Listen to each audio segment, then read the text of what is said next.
மக்களே, இது எப்படி இருக்குது? என்னோடய கெட்டப் எப்படி இருக்குது? கூலஸ் எனக்கு எப்படி இருக்குது?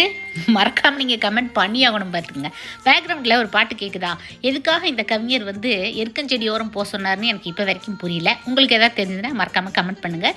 பட் இந்த கெட்டப்போட நம்ம இப்போ எங்கே போகிறோம்? ரொம்பலாம் தள்ளி போலிங்க. எங்கள் பக்கத்து வீட்டுக்கு காம்பவுண்ட் ஒட்டி பார்த்தீங்கன்னா ஒரு பெரிய எருக்கஞ்செடி. இது ரொம்ப வருஷமாக அங்கேயே இருக்குது. மேடம் அதை கட்டி கட்டி வச்சு பாதுகாத்து வச்சிட்ருப்பாங்க. நான் கொஞ்சம் இலைகளும் பூக்களும் தண்டுகளும் இதில் எடுத்துக்கலான்ட்டு எருக்கஞ்செடியை இந்த மாதிரி கட் பண்ணும்போது இந்த கெட்டப்போட நம்ம போகலன்னு வச்சுக்கோங்க.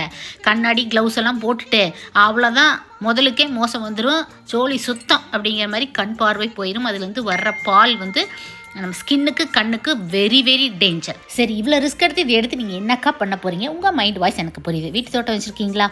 இயற்கை விவசாயம் பண்ணுறீங்களா? செடிகளுக்கெல்லாம் செலவில்லாமல் ஒரு உரங்கள் கொடுக்கணும்னு நினைக்கிறீங்களா?